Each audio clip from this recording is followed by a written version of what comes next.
Entonces, yo les pido toda su atención. Vamos a prestársela a Galia para que después podamos hacer preguntas, ¿no? No interrumpimos. Sí, estoy de acuerdo. ¿Sí?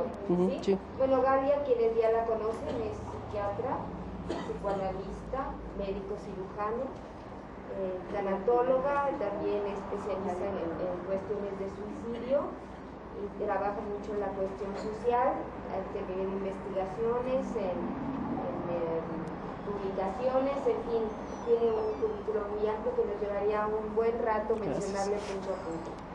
Pues muchas gracias por su asistencia y esperamos que salgan enriquecidos. Gracias.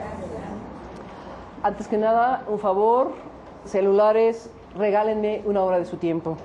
Apaguen sus celulares o pónganlos en vibreto, por favor, porque yo soy extraordinariamente distraída, entonces cualquier cosa me sesga. Por favor.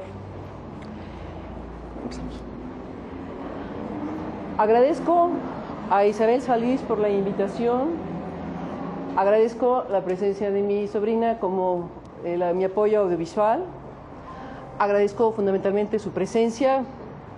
Agradezco a las personas que tras bambalinas siempre están prestándonos ayuda, como es Marinita, su hijo, y hoy noto la ausencia de Mari Corona. La pérdida del padre es un tema que pienso abordar en 4 instancias. Ok, sí, eso es lo que iba a pedir. Los de atrás, si no me escuchan, háganme así de que no estoy hablando de manera adecuada. Excelente, gracias. Para que así me sirva a mí porque a veces me bajo, en fin. Este testimonio es de una persona de 75 años. Esta persona comenta que ha aprendido a que una gente bondadosa no sufre. No sé, tal vez ¿sí se alcanza, sí se podrá alinear tantito? ¿O así está bien? El cañoncito nada más le movemos tantito para que, si no las otras van a salir chuecas. Es que por más que ahí está. ¿Y te queda bien para picarle? Ok. Entonces te hago así para que sea la que sigue. El presente trabajo se va a dividir en qué muere, cómo muere, quién muere, qué hacer. ¿Qué muere? Cuando muere un padre, ¿qué muere? ¿La relación? ¿La continuidad de ya dejar de verlo? ¿Qué muere? ¿Qué es lo que me duele cuando muere mi padre? La presencia, la comunicación. Las caricias que ya no voy a tener de él. Algo tan nimio como puede ser su olor, su calor, su apoyo o su ampollo. Porque no siempre cuando muere un padre sabemos que muere. ¿Por qué le lloramos a eso que muere? ¿Dónde está? Hay muchas dudas. Hay una serie de símbolos como el ser o tener. La vida se mide por pobreza o riqueza. ¿De qué o de quién? ¿Por tener ropas finas soy rica? ¿Por tener ropas humildes soy pobre? Ser o tener. Símbolos. Interrogantes. ¿Por qué se fue? ¿Por qué me abandonó? ¿Qué se ha creído que es? Se inicia un dolor terrible. El dolor del duelo, el dolor de la desesperanza, el dolor de la pérdida. Ya nos preguntamos, ya jugamos con los símbolos y existe una gran contradicción existencial. ¿Para qué morimos? ¿para qué vivimos? ¿Realmente vivimos? ¿O de manera rastrera vamos sobreviviendo en un mundo en que todas las personas nos lastiman? Me hizo, me dijo, la ley del ISSSTE me está afectando. Injusticia.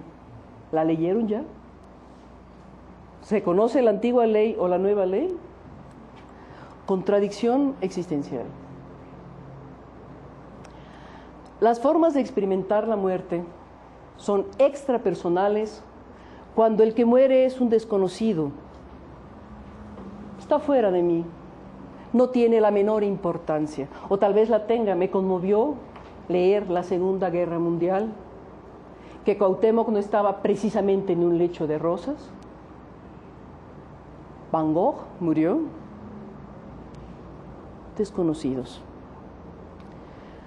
Hay la muerte de las personas cercanas, los que sentimos como nuestros amigos, algunos artistas. Entonces experimenta otra sensación de muerte, una muerte extrapersonal. Ah, pero si la muerte es la mía, si la que se está muriendo soy yo, entonces mi experiencia hacia la muerte es interpersonal. Formas de experimentar la muerte. No es lo mismo saber que allí está. ¿A dónde está? ¿Quién está por morir? ¿Alguno de ustedes ha experimentado la muerte? ¿Puede decirme qué es eso de formas de experimentar la muerte?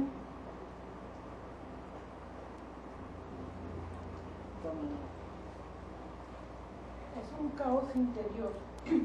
Cuando yo estuve en coma, para mí no fue problema.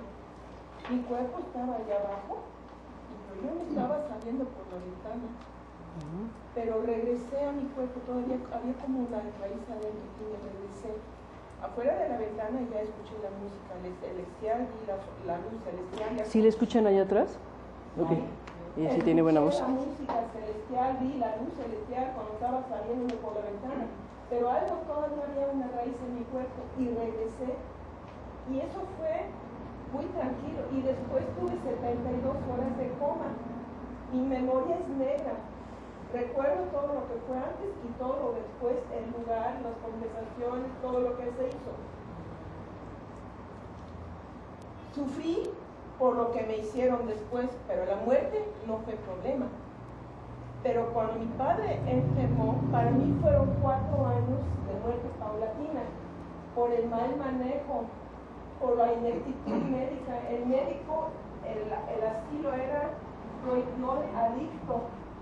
El médico, cuando yo le decía, ¿dónde está el sanitario? Tengo diarrea. 11 años de experiencia de trabajar ahí. Tuve que brincar como niño, jardín de niños, diarrea expulsado. Él estaba ausente de mente. Ese fue el médico de mi papá. 4 lo sacaron de ese asilo, logré que lo sacaran gracias a que existían las jornadas de pediatría y gerontología con el doctor Martínez Arronte en Pastrada en 93. Pero 4 años después, cuando él tuvo otra diarrea, no le diagnosticaron la causa. Le llegó a complicaciones del pulmón y al final hicieron eutanasia activa. El médico tratante primero aplicó eutanasia a su propia esposa para poder seguir siendo buen médico. Y eso es lo que no me parece correcto. Y por eso estoy estudiando todo lo que estudio, porque considero que el personal médico que orienta a la familia debe tener otra calidad de médico y de conocimiento, y que se necesita la actualización continua de todos los médicos de todos los niveles para mejor diagnóstico y mejor atención más humana. Y no metí una denuncia de homicidio para queja, para castigo, sino para lograr la humanización, y se introdujo el pasaporte de integración académica para los médicos generales y familiares con certificación y recertificación para todos los niveles de salud. Y yo doy gracias que puedo estudiar, y todo lo que hago en ese sentido es el nombre de mi papá y en nombre de Dios para la memoria de la organización, en términos generales. Okay. Esa es mi experiencia personal con la muerte. Si vemos de la idea, el papá sí murió y hablamos hoy de la muerte de un padre.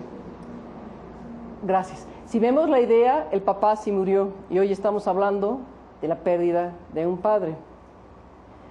Preguntaba yo hace rato qué se pierde, la continuidad, el poderlo ver, el poderlo acariciar, el poderlo tocar. Pero también se puede estar perdiendo un padre que nunca estuvo. Un padre figurativo, un padre proveedor, que lo único que sabe dar es dinero. Pero ¿dónde está que yo pueda ser abrazada, tocada, acariciada? ¿Dónde está eso? Se muere una relación. ¿Existió? Porque a veces, dependiendo del tipo de familia de la que provienen las personas, los padres en general tratan a los hijos como objetos, no como sujetos pensantes. Y no se diga, no en plan discriminatorio, que me brasieres, ni mucho menos el hecho de mujeres. Hay cambios en la relación. Si yo no trascendí el hecho de no haber escogido a mi padre, y a pesar de no haberlo escogido, logro empatar el hecho de amarlo, logro ser colega de él, logro ser alcahueta de él, tal vez no solo se murió un hombre, se murió todo un estandarte. Si al contrario de la moneda, muere un hombre al que odié, que me odió, que me maltrató, que me vejó, que me lastimó. ¿Quién muere allí? ¿Qué muere allí? ¿Morirá con nuestro padre la expectativa? ¿Morirá con nuestro padre el sentido de nuestra vida? ¿Morirá? ¿Qué arrebata la muerte cuando muere nuestro padre? Aquí me imagino que debe haber varias personas que como yo ya somos huérfanas de papá. ¿Quién más levantó la mano? Okay. Somos muchos los que ya mi papá, mi mamá, pero ahorita estamos hablando de papá. Los padres son nuestros principales troqueladores de la familia. Los padres son los principales troqueladores, armadores de nuestra alma. Pero en el instante mismo que ese chico o chica pisa la escuela, entran en juego muchas otras variables de cómo formar nuestra existencia. Gentes de intendencia, maestros, compañeros, amigos, administrativos. Seguro es que a veces el papá y la mamá, sus figuras, empiezan como a diluirse. A veces, ¿cuáles son los temores de cuando muere un padre? ¿En qué creen que se cifra uno de los temores muy importantes de cuando muere un papá? La protección. Economía, protección, claro. Bueno, vamos a continuar. La muerte es algo personal. No hay muerte igual. Cada quien la vive a su manera. ¿Cómo se podrá decir? Se entremezclan las emociones. Crece cual volcán los miedos. Por mucho que todos sepamos que vamos a morir, cada quien tiene su forma de individual de ver esa muerte. Y si recuerdan cuando murió papá, cada quien tuvo su reacción personalísima. Quizás hubo un hermano que se empezó a reír y dijo, al fin. Quizás hubo una reacción de decir, ¿por qué? ¿Por qué me dejaste? ¿Quién fue el que se fue? ¿Por qué me abandonó? La muerte es algo totalmente personal. Se basa en el sexo. Dicen que las mujeres tenemos mayor capacidad para aguantar el sufrimiento. ¿Están de acuerdo los varones? Gracias por el privilegio. Dicen que depende la edad. No es lo mismo que se muera un papá de 20 años a que se muera un padre de 40, a que se muera un padre de 70.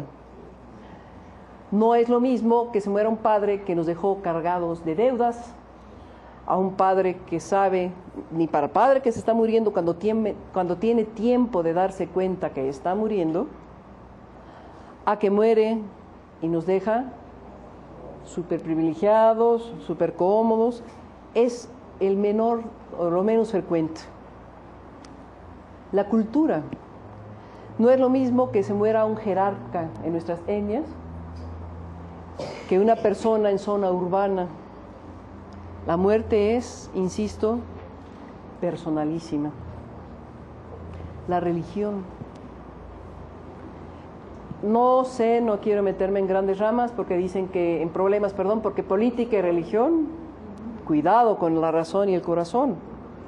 Pero finalmente la religión juega papeles extraordinariamente importantes. Perdón, subir, gracias. La religión juega papeles extraordinariamente importantes. La gente que profesa la religión católica no va a reaccionar igual que muere un padre cuando la religión es budista, testigos de Jehová, cristianos, judíos. Es personal porque hay gente que cree o no en la reencarnación. Es personal porque a veces esa persona que murió, cuando muere, está viva. Es lo que dicen. Muchas religiones dicen, es que ahora está más vivo que nunca. ¿Ustedes creen en eso?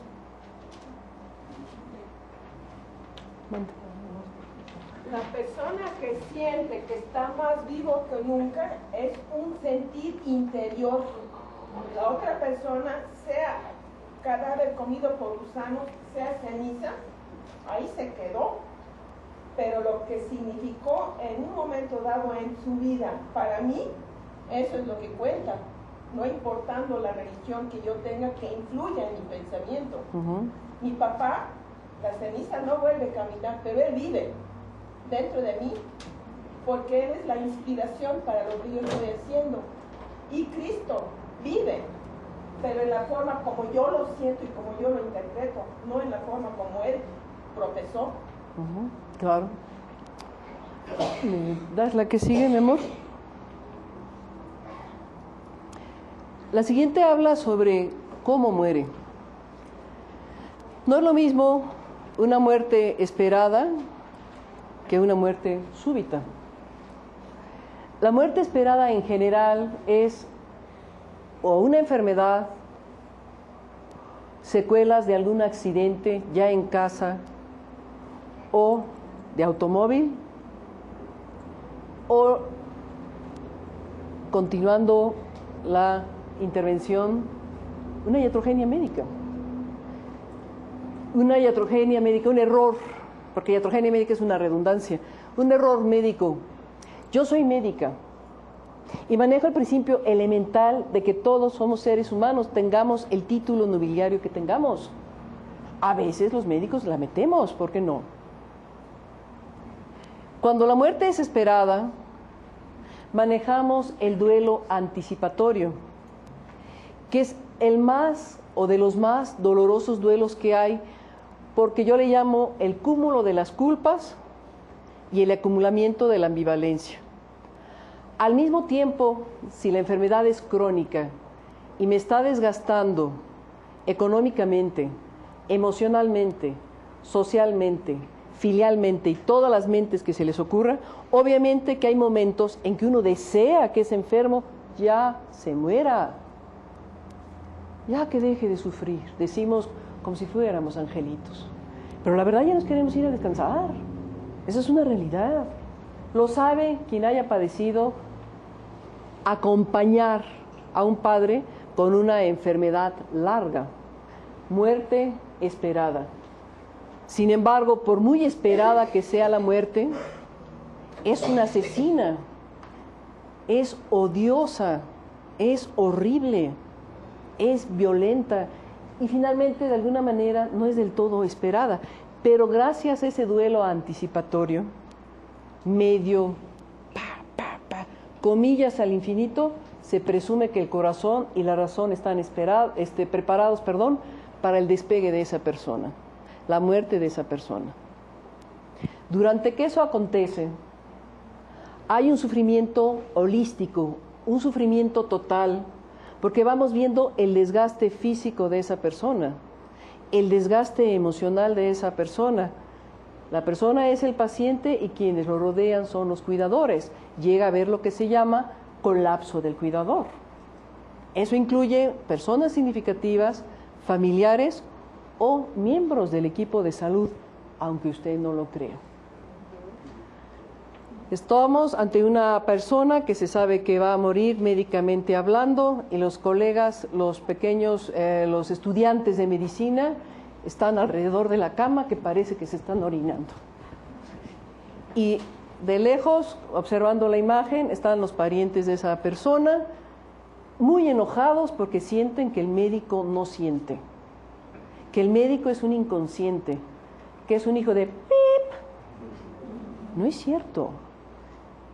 El enfermero, el trabajador social, todos los que están inmersos en un hospital, yo les llamo los sufridos resistentes, sienten. Pero muchas veces no sabemos verbalizar lo que estamos sintiendo.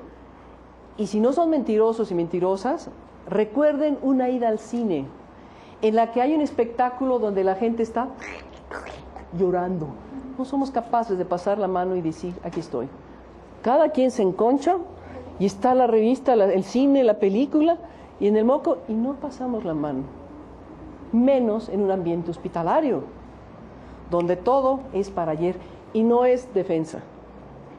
Es simplemente entender un poco a ese corazón que tiene una bata blanca, que se llama médico, a ese corazón que tiene una camisa corta, o a veces larga, laboratorio, enfermero, camillero. Todos estamos inmersos en algo terrible que se llama la disque muerte. Ya se murió, mira, hablando de muerte esperada. Aquí está. Este sería muerte súbita, muerte inesperada. La muerte esperada. Es muy difícil a uno como médico decirle a los parientes de esa persona, se va a morir. Y si a eso le sumamos el secreto que nos está matando, muchas veces por miedo a avisarle al pariente, al paciente, no le decimos lo grave que está. Si hay algo o alguien que sabe que va a morir, es la persona que está en proceso de muerte. Cuando el papá tiene pendientes y se da cuenta que los tiene, sufre. Pero díganme ustedes, hombres necios que acusáis a la mujer, si son capaces de verbalizar que se los llevan los trenes. No. Y ustedes, mujeres, se dan cuenta que se conoce más al hombre cuando es nuestro amigo, cuando es nuestro compañero de trabajo. Pero cuando ya es el compañero pareja, ¡qué bárbaros! ¡Qué bárbaros! Dejan de hablar. ¡Horror! Y si aparte, oh tristeza, estoy enfermo, menos hablo.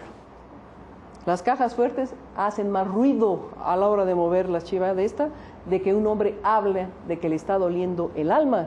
¿Qué es eso? ¿Con qué se come si no es queso? De que le está doliendo el cuerpo. Es raro el varón que se sabe verbalizar, siento miedo. Hoy me dio mucho gusto con un paciente, que 20 años, tal vez sea su juventud lo que lo ayudó, cáncer testicular, embrionario, que es el de los más duros, y me dijo, tengo miedo. Te felicito y gracias por compartirlo. ¿Lo sabe tu familia? No. Hombres necios que acusáis a la mujer.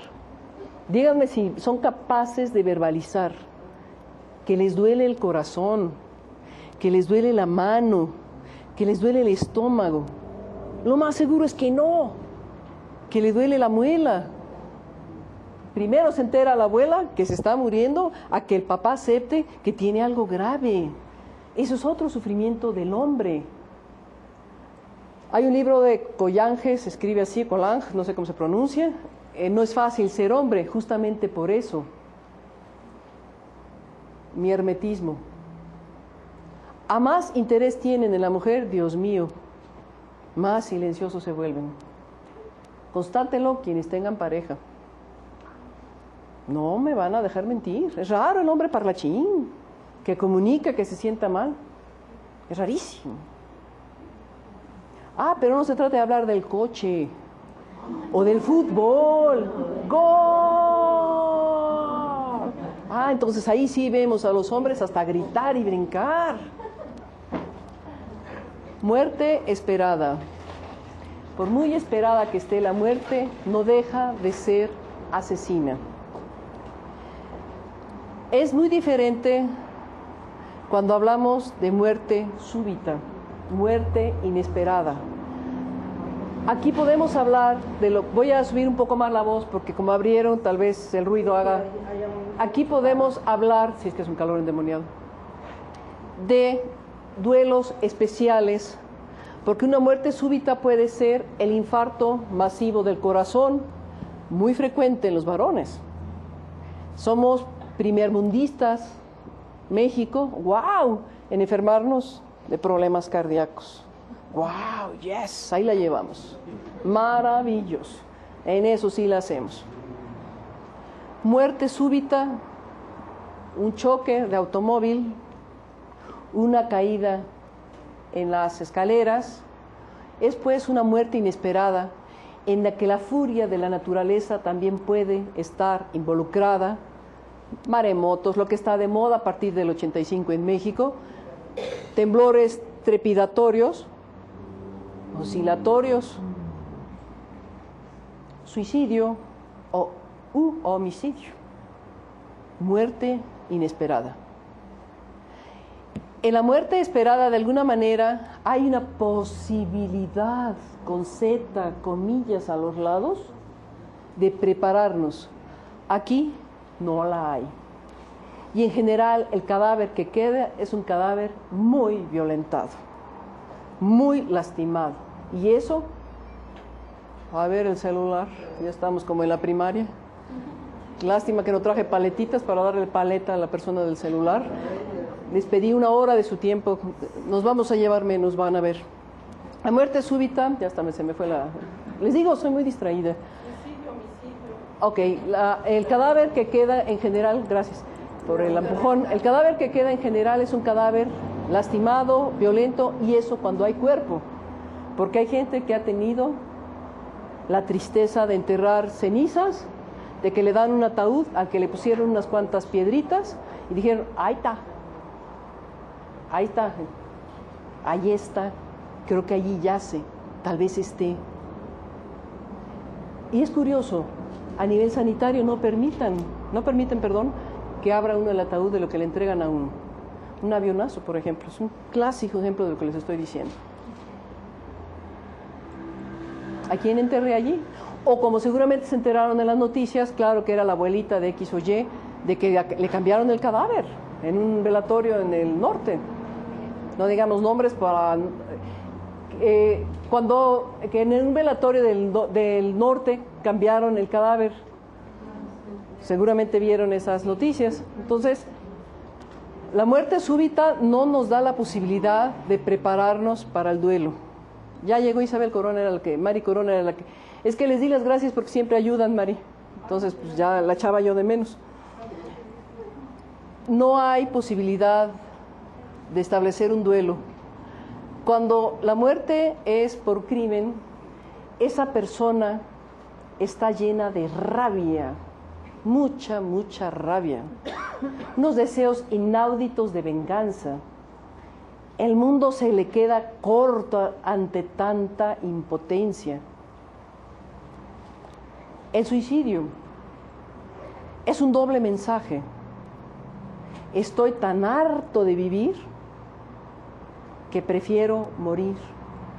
Estoy tan harto de ti que antes que seguir a tu lado, mejor me mato. E inclusive el tipo de suicidio o la forma en que esa persona se mata tiene mucho que ver con lo desesperado que estaba. No es cobarde, por favor, aquel que se suicida. Tampoco es un valiente. Es una persona con uno de los peores dolores que pueden humillar, arrastrar, lastimar, despedazar al ser humano: el dolor de la desesperanza. Es gris mi exterior, gris mi interior, todo es negro y oscuro. Dame una razón para vivir. Una. Dime que tengo derecho a vivir. Dime que tengo derecho a respirar. La muerte súbita, obviamente, hace que el duelo necesite más tiempo para ser elaborado. Cuando hablamos de una muerte esperada, el duelo, en promedio, se resuelve atendiendo por resolver, se acepta esa muerte, promedio 2 años. Kubler-Ross planteaba en el proceso de duelo una serie de pasos. El shock. Si acabo de ver en papá ayer, ¿cómo es posible que me estés diciendo que ya está muerto? Yo puedo hablarles de mi aspecto personal. Yo vi a mi papá el jueves, y ese miércoles o jueves, no sé, jueves para amanecer, viernes, en fin, jueves 10 de julio, yo lo veí esa tarde. Y él me dijo, yo lo arreglo. A la 1 de la mañana estaba muerto. Pues obviamente lo primero es decir, no, estás bromeando, qué broma tan pesada. Después viene una especie como de negación. Después viene una especie como de regateo, planteaba Kubler-Ross, en el que lo que estamos pidiéndole a Dios es que no sea cierto lo que escuchamos, pero lo que realmente queremos resolver son nuestros sentimientos de culpa.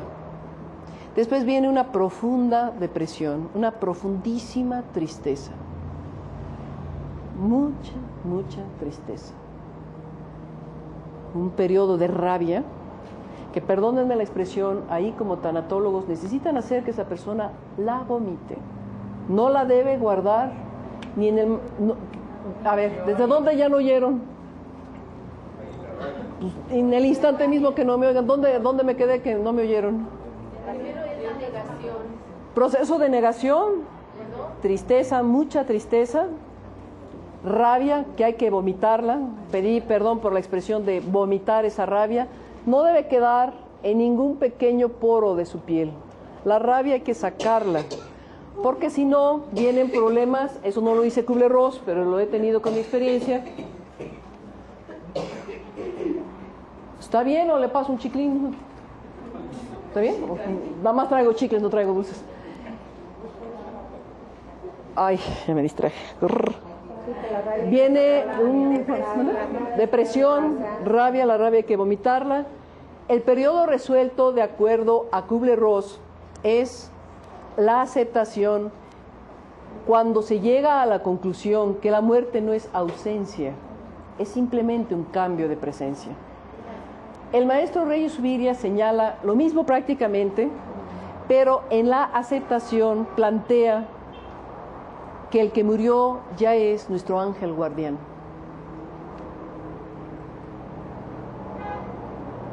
¿Hacia dónde se inclina la balanza? ¿Qué estoy sintiendo si la muerte de mi padre es reciente? Pueden pasar los años y a veces mi estado de ánimo hace que sea como si acabara de morir. El dolor, diríamos médicamente hablando, remite el cuadro, pero no quiere decir que se quitó.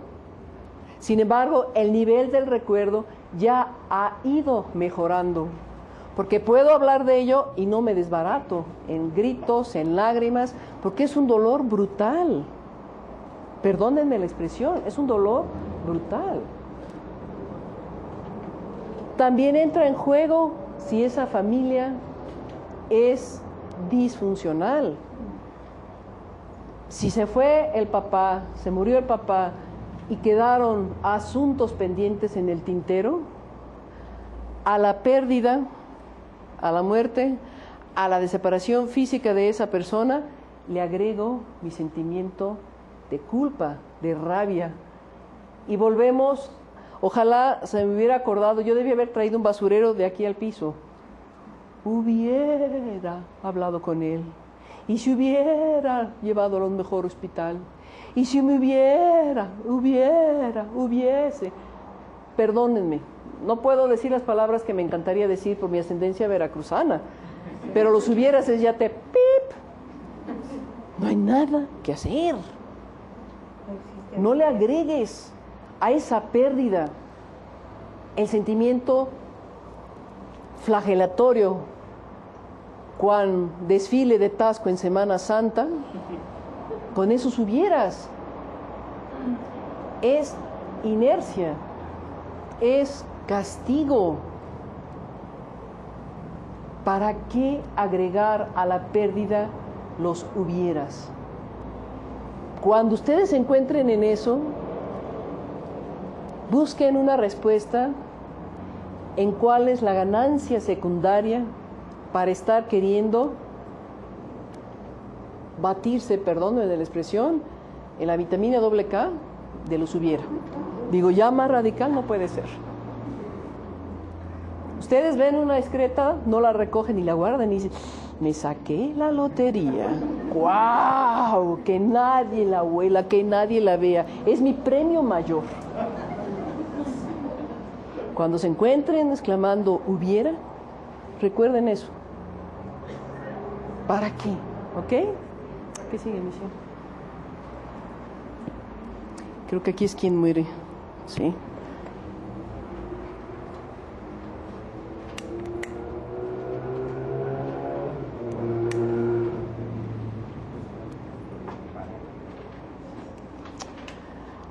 Prendo esta vela en honor de aquellos que se nos han adelantado. ¿Quién muere?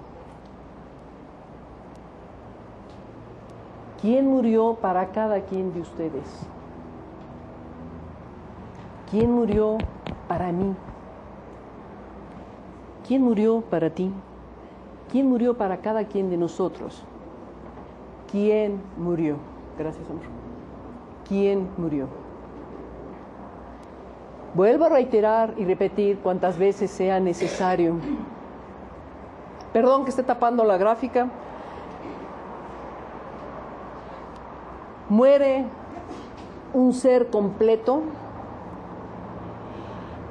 ese ser en el que ambos trascendimos el hecho de no escogernos como papá e hija, como papá e hijo, y logramos estrechar nuestras manos y logramos estrechar nuestras razones, nuestras metas, nuestro equilibrio. ¿O murió ese ser despreciable que me pegó, que me violó, que me vejó o simplemente no existió para mí? Fíjense lo que dice aquí. ¿Fue mi todo? ¿Fue mi nada? ¿Es mi todo? ¿Es mi nada? ¿Quién murió? Para mí murió el señor doctor, mi padre, mi colega, mi amigo. Pero está aquí. En una ocasión estoy en su consultorio, porque ahora yo doy consulta en el consultorio de él, y me encuentro hablándole por teléfono, porque nos ayudábamos cuando se complicaba a un paciente. Dije, órale, hoy por hoy estás sentada en una silla, el viento te da a los 4 lados, aprende a ponerte tu capa. Los conocimientos ya los tienes, refréndalos. Papá no está para sacarte adelante, como tú ya no estás para sacarlo adelante, porque ese fue el coleguismo que llegamos a tener mi padre y yo. Fui alcahueta de sus aventuras, imagínense. Tuve ese privilegio, como médica, de saber que mi padre se estaba muriendo. Puede parecerles una locura. Fue una locura. Acompañarlo en sus consultas, acompañarlo en sus arreglos de documentos, acompañarlo en sus miedos, en su rabia. Y yo no era tanatóloga, no había estudiado el diplomado, no estaba diplomada en tanatología. Era su corazón y el mío, pum, pum, que latían al unísono en una larga y larga despedida. Y sin embargo, él no se ha ido. ¿Estará muerto de verdad? Kubler-Ross lo señaló con extraordinaria sabiduría. La muerte no es ausencia, es cambio de presencia. Papá, de alguna manera, está presente, no se ha ido. Me estoy brincando un poquito. Hay algo extraordinario que se llama trascendencia. Papá no se ha ido, está presente. Hay algo extraordinario que se llama trascendencia. Cada quien de ustedes, sus eritrocitos, sus células, posiblemente, médicamente hablando, el fenotipo, la imagen que tenemos a nuestro papá con nosotros.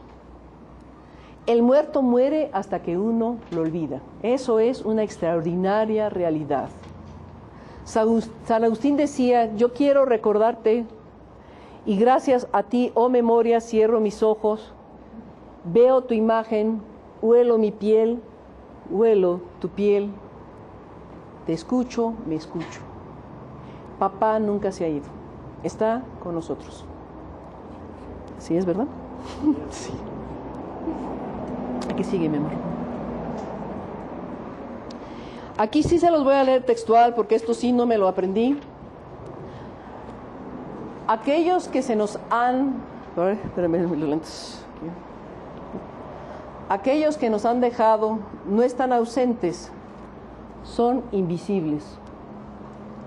Tienen sus ojos llenos de gloria, fijos en los nuestros, llenos de lágrimas. De alguna manera, las personas que se adelantan, cuando tienen el extraordinario título de padre, papá, papacito, jefe, el título nobiliario que ustedes le hayan dado a uno de los máximos estandartes vitales que tenemos, no se han ido. No se irán porque nosotros no los dejamos que se vayan. No se puede. Así lo hayamos odiado, hay ejercicios para pedir perdón. Y no como una virtud, sino como el único camino para estar en paz. Te perdono por haberme dejado, te perdono por no decirme qué siento y qué soy yo, te perdono por haberme lastimado tanto, me perdono por haberte odiado. Odia uno al papá cuando se está muriendo, odia uno al papá cuando sabe que ya murió.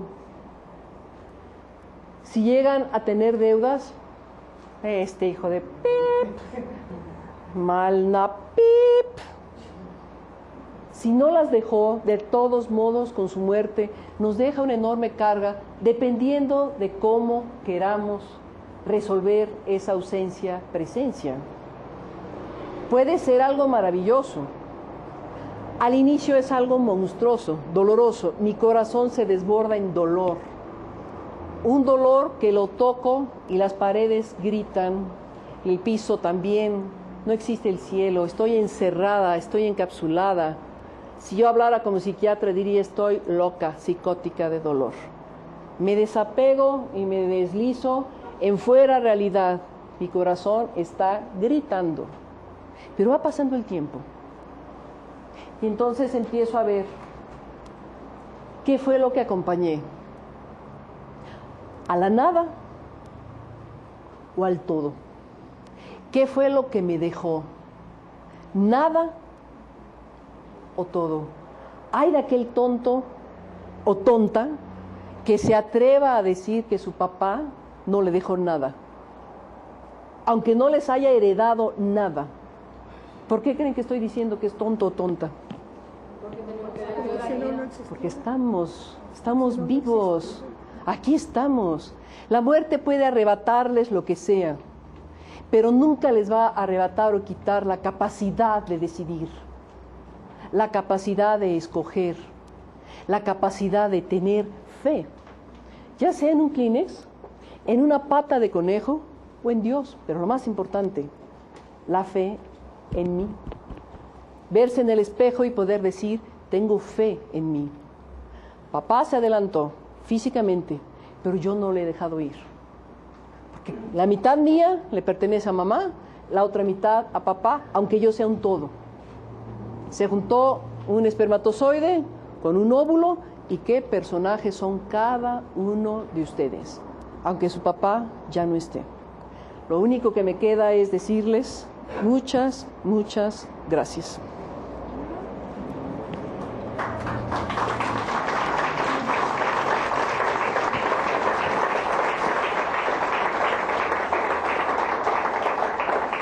Preguntas, dudas, comentarios. Bien. Doctora, si no es indiscreción, ¿qué tiempo hace que murió su papá? Si no es indiscreción, ¿qué tiempo hace que murió su padre? Mi padre murió el 10 de julio de 1998. ¿El doctor Numa? El señor doctor Numa Pompilio Castro Guevara, ¿usted lo conoció? Mi gran amigo. Ah, mira, Gracias, un placer.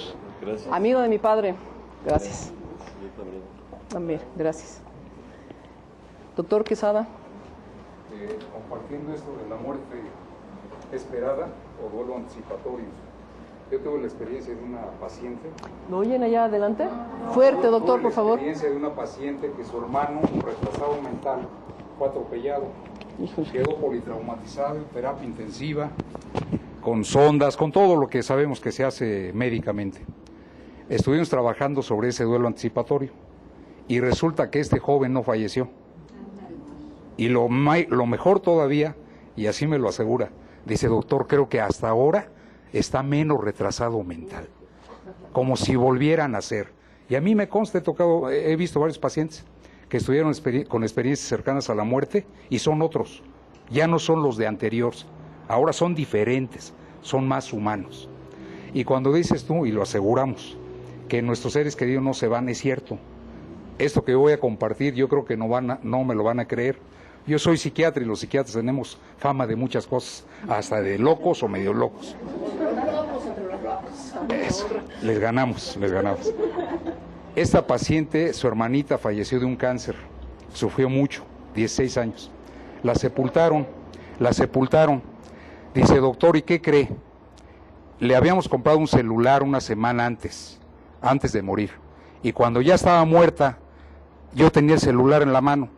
Dice, bueno, ¿y ahora qué hago con esto? Pues se la echo al féretro, a la caja, y a la semana siguiente que le hablo, ¿y qué cree, doctor? Y que me contesta. Y de inmediato le hablé a mi esposo y le digo, mira, escucha, y escuchó, pero ya el buzón de voz. Y así fueron varios. Yo sé que esto ustedes no lo van a creer. Dice, doctor, ¿qué hago? ¿Le vuelvo a llamar o no le vuelvo a llamar? Por lo que usted decida. Argumentos científicos dicen, es que una batería no puede durar tanto tiempo. Bueno, pues aquí no es cuestión de creer, sino que existen cosas que muchas veces no tienen explicación. Es lo que yo quería compartir. Gracias, doctor. ¿Alguien más? Voy para adelante.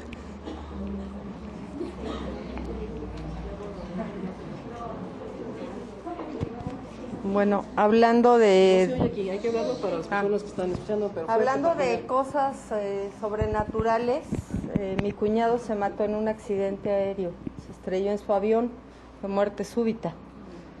Ese día, o sea, fue un domingo al mediodía y se mató en el aeropuerto de Cuernavaca, por ahí lejísimos, nosotros no sabíamos nada, mi hermana estaba conmigo. Entonces llegamos en la noche a su casa, bueno, ya que nos avisó mi sobrino, se mató mi papá, a ver cómo le dices a mi mamá. Llegamos a casa de mi hermana y fue así, pues todo lo que aquí entendemos, shock, ira, negación, bla, bla, bla, ¿no? Todo junto y no sabíamos ni qué, horrible.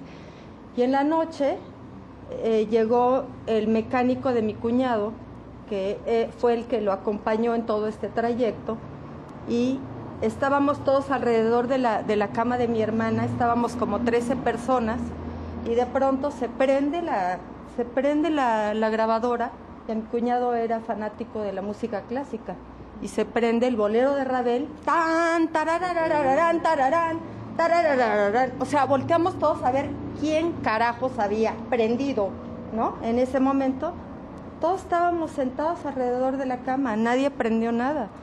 Yo creo que, no sé, los espíritus o las fuerzas o las energías vienen en un momento dado a decirnos adiós, y realmente eso fue real. Y de un compañero que también murió en uno de los diplomados hace 2 años, fue verídico también, se murió Rogelio, no sé si hay alguien de ese diplomado, un chico que tenía SIDA, y su celular, no sé si supiste, su celular también se prendió. Cuando hablamos un día, hicimos un minuto de silencio, se los juro por mi madre, que se prendió el celular de Rogelio. O sea, también pueden pasar esta serie de cosas. Y sí pasan. Gracias. Gracias. ¿Alguien más? Yo más bien tengo una pregunta. Muchas veces el padre muere cuando se es niño. O sea, muerte literal, no muerte de alejamiento de los padres ni nada por el estilo, sino se falleció la persona. El niño va creciendo, no tiene la presencia de ese padre, pero siempre su familia se los está poniendo. Y el chico crece con el trauma de no tengo a quien darle un regalo el Día del Padre. Aunque no tenemos festivales para los papás, que lo deberíamos de hacer, también bailar bien bonito para ellos, ellos sienten eso con el simple regalo que se da en la escuela. ¿Cómo se puede hacer para que ese chico se despida de su padre?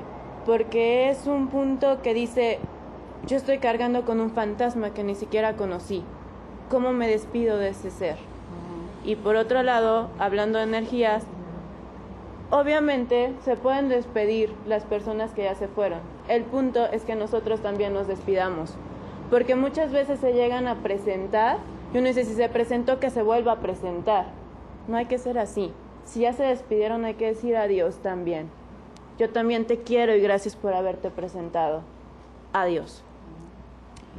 Mi amada sobrina, me encantan sus preguntas, me pone a parir chayotes. En una ocasión, cuando hablé de suicidio en los adolescentes, su pregunta fue, ¿por qué si somos jóvenes y tenemos tantos planes, tenemos que morir? ¡Sas! Y ahorita me dice, ¿por qué el niño al que se le muere el papá, cómo puede despedirse? Si el niño no ha sido informado de la muerte del padre, hay que evitar infantilizar a la muerte, por favor. La muerte no es un castigo, las enfermedades tampoco. Son gajes del oficio de ser seres humanos. Ese hijo, esa hija necesita saber que su padre está muerto. Muchas veces los hijos se dan cuenta. Se dan cuenta. Y es el secreto que nos está matando. Pobrecito. Yo no sé si a alguien de ustedes le hayan dicho, pobrecita, pobrecito. Es lo peor, se quedó huerfanito. ¿Cómo le decimos? El niño sabe de la muerte porque ya se le murió una mascota, al amigo o a él. Depende de la reacción que hayan tenido los adultos que lo rodean, es la reacción que él tiene derecho a tener cuando su padre está muerto. Decisión de los adultos es llevarlo o no a ver y tocar al muerto. Pero lo que no se debe ocultar es que esa persona ha fallecido. Ok, murió, no se le dijo, no se le dio chance de despedirse. A mí el doctor Martínez Arronte, cuando nos dio clases, una despedida fue con las velas. Yo lo manejo mucho en mi terapia de despedida, cuando el niño o X quiere despedirse de la persona que murió y no le avisaron. En el caso de los niños, tengo diferentes tipos de velas y les hago que ellos escojan esa vela y que de alguna manera apago el consultorio, de alguna manera le hablen a esa vela Porque hay niños que lloran enojados porque no se pudieron despedir. Incrédulos de veras, si le hablo a esta vela, ¿él me va a oír? Uno sabe que tal vez no, pero quien está escuchando es el corazón de ese niño. Lo que se está buscando es la paz de esa persona, niño, adolescente, maduro, etc. Es un ritual, si ustedes quieren. Ahorita yo prendí una vela al hablar de quién muere, porque la vela para mí, en su movimiento, en su luz, es eso. La luz que cada quien de ustedes tiene en su interior. Cuando papá muere y no me alcancé a despedir de él, le hablo a esa luz. Me estoy hablando yo, niño, a mí, pero ya hice el proceso de despedida. Hay niños que lloran, que tiran la vela, que se enojan, que gritan, y otros que me dicen, oye, qué padre, me siento libre. Oh, y escupen la vela. ¿Me la puedo llevar? Sí. ¿La tengo que enterrar? Echa a andar tu corazón. Con esa vela tú ya te despediste. Dime si no te sientes mejor. El niño es extraordinariamente franco y abierto. Sí, ya me siento bien. No, estás gorda y fea, no quiero trabajar contigo. ¿Alguien me lo puede hacer? Sí. Se habla con la mami o con la persona significativa del chico. El chiste es hacer un ritual de despedida. A veces se les pide dibujos del papá. Es que no lo conocí. Ok, ¿de quién te estás despidiendo entonces? Yo tuve el caso de dos personas que se va el papá a Estados Unidos, se queda una de las hermanas a la edad de 9 años y la otra no había nacido. El papá se comunica por 12, 10 años y finalmente, ustedes saben que los migrantes son tiro al blanco, tienen un nombre green, no sé qué, que tiran al blanco y los matan. Entonces la chiquita, que no lo había conocido físicamente, solo de vez en cuando supo a través de teléfono que había una voz que decían que era mi papá, al que yo le pedía tenis, al que le pedía CDs, esos tipos de cosas, pero nunca tuve el contacto que significa un papá que grita, un papá que golpea. Bueno, ahí está el caníbal, pero ahí está. O un papá que es cercano, cariñoso, que guía, ahí está. Esta chica, su papá fue un teléfono. Entonces, el proceso de duelo fue extraordinariamente diferente de la niña que lo había gozado por 9 años y se sentía culpable de haber gozado el papá, y la otra chica que estaba bien enojada con la hermana porque ella no había tenido papá, pero también quería ir a ver al cuerpo. No encontraron el cuerpo. Es más, la esposa llegó a pensar que estaba mintiendo, que tenía ya otra familia. En fin, rituales de duelo, en el que depende, eso también es hablar con el corazón, es sentir el feeling. Como decían los médicos, las yemas de las manos del médico deben hablar con el cuerpo del paciente, los ojos, los oídos, pero sobre todo el corazón y la razón deben hablar con la persona que está enfrente, así sea un enanete o así sea un gigante. ¿Por qué? Porque es importante hablar de corazón a corazón para saber con qué puedo, a través de lo que tú me digas, ayudarte. No con lo que yo, no. La personita, la personota nos da las armas para poder entrar a su corazón. Lo importante es saberlas observar, saberlas escuchar, saberlas inclusive a veces tocar. Hay gente que uno la quiere abrazar y brinca. Ya sé que no te gusta el contacto. No te acariciaron quizás. Rechazas el contacto. Hay gente que no le gusta que no le hable uno en términos así médicos, o gente que me dicen a mí, ¿y su currículum, doctora? Ahí está en el portafolio, ¿lo quiere usted ver? Digo, ahí está. Hay personas que tienen su egoteca colgada en las paredes. Padrísimo, formas de ser. Rituales de duelo, rituales de despedida, totalmente acomodados de manera tan diferente es esa persona. Esta mano tiene 5 dedos, pero cada uno de ellos es diferente, entonces tú te acomodas a la persona para saber cómo le puedes hacer.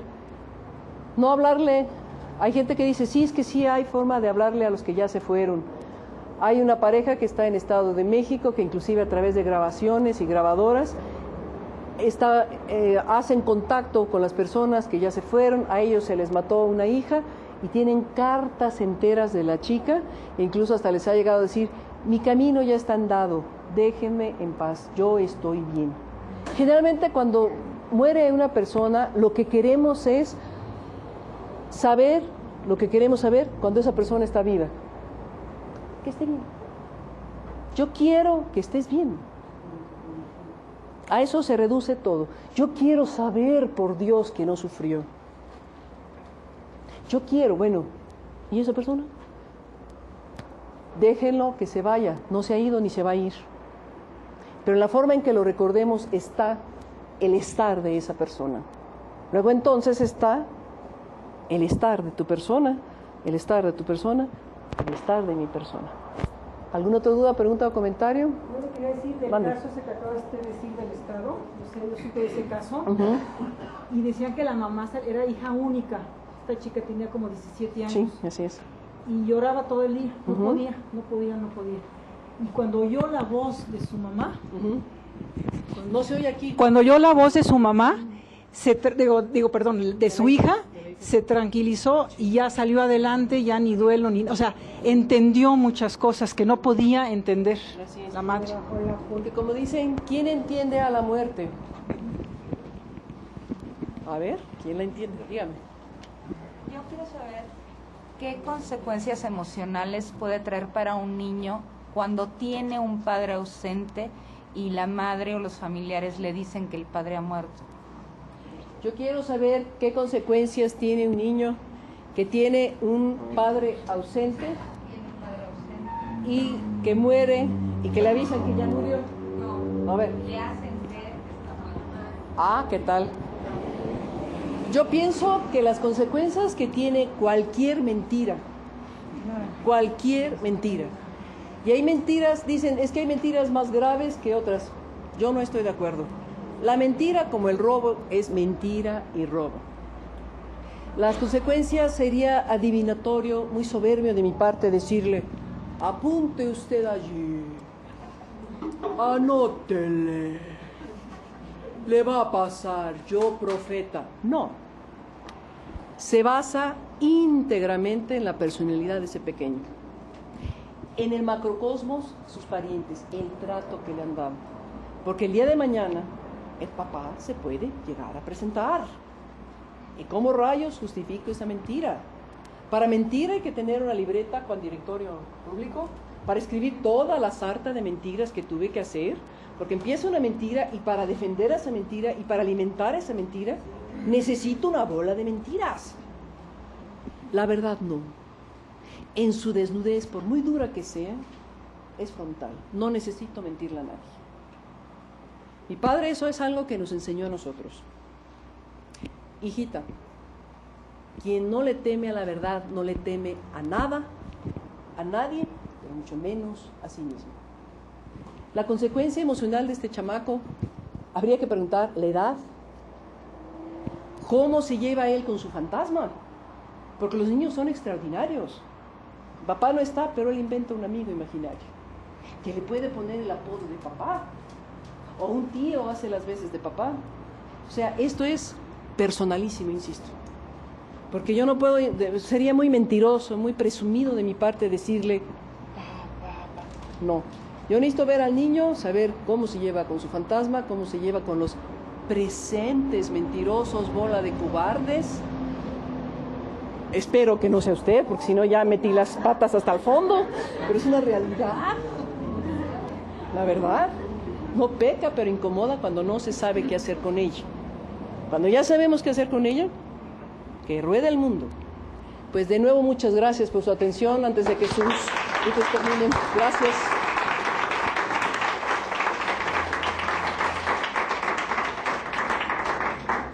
Queremos agradecer a la doctora Galia Castro Campillo, como siempre. Muchas gracias, su doctora. excelente participación. Gracias, doctor, Y muy amable. esperamos seguir contando con su apoyo y su... Muchas gracias, doctor. Gracias, doctor. Gracias. Gracias, hasta luego. Les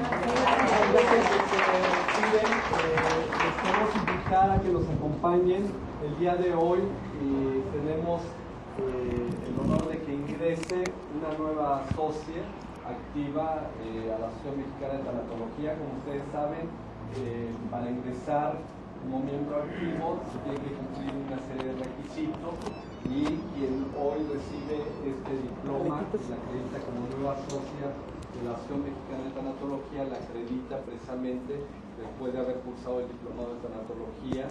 También cursó el de tanatología gerontológica y además, bueno, presentó su trabajo de tanatología para ingresar el día de hoy. Le pido a Aide León Rojas que pase aquí al frente, por favor.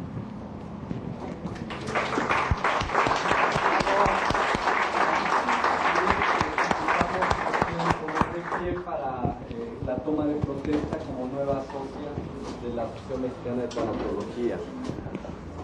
Protestáis por vuestro honor, respetar y cumplir y hacer cumplir los objetivos y metas de la asociación.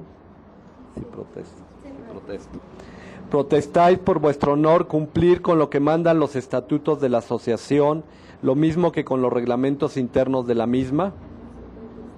Protestáis por vuestro honor, cumplir con las comisiones que la Asamblea General o el Consejo Directivo o el vicepresidente de área os encomienden.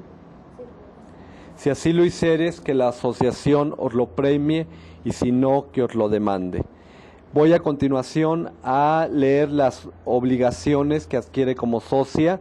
Es promover el crecimiento y fortalecimiento de la asociación, desempeñar con eficacia aquellas actividades que se le encomienden, asistir a las asambleas de la asociación, así como a las juntas a las que fuera convocada, y acatar lo que ordenan los estatutos, así como reglamentos internos y resoluciones del gobierno de la asociación.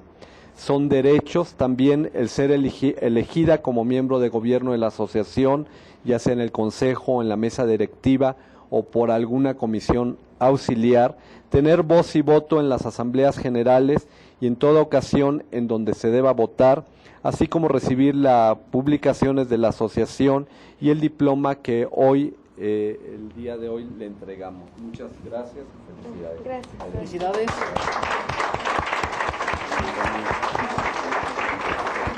Rápidamente también querer invitarles a actividades que vamos a tener ya la próxima semana.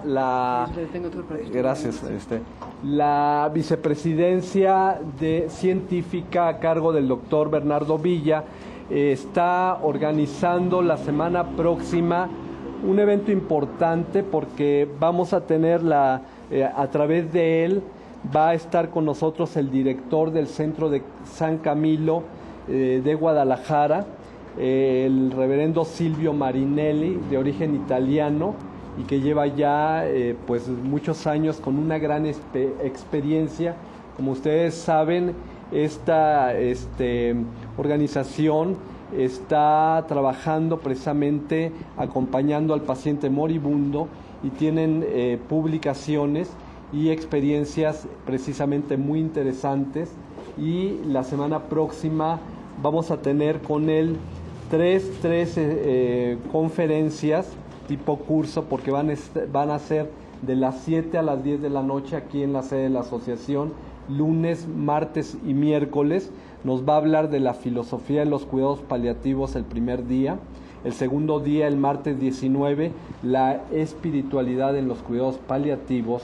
Y el 20 de junio, aspectos éticos en los cuidados paliativos.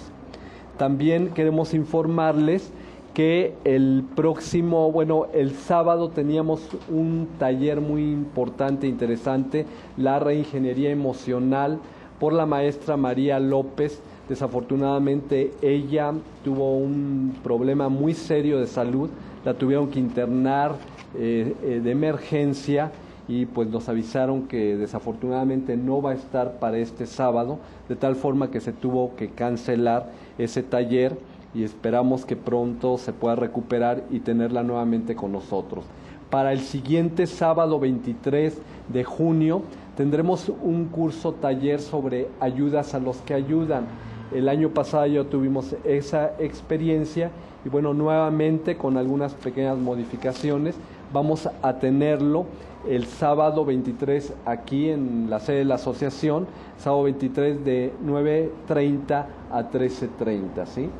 Y para también comentarles que en nuestro curso de formación continua, para el sábado, que es el sábado, 30 de junio, aquí mismo tendremos también el curso que va a ser muy interesante sobre el enfermo con diálisis y tanatología, coordinado por el doctor Bernardo Villa Cornejo. Asimismo, informarles que nuestra próxima sesión del mes de julio abordará el tema de sentido de vida y sentido de muerte en la vejez, y también informarles que el 3 de julio iniciamos nuevamente el diplomado en tanatología en el Hospital 20 de Noviembre del ISSSTE, todos los martes de 4 a 8 de la noche, ¿sí? Si se quieren llevar información, la tenemos en la mesa de al lado, y alguien si quiere compartir algún curso, algo que quieran compartir, alguna plática, si no, les esperamos en nuestras actividades que tenemos las de la próxima semana. Muchas gracias, buenas noches, y les invitamos a tomar un café aquí al lado. Gracias. Gracias. Gracias.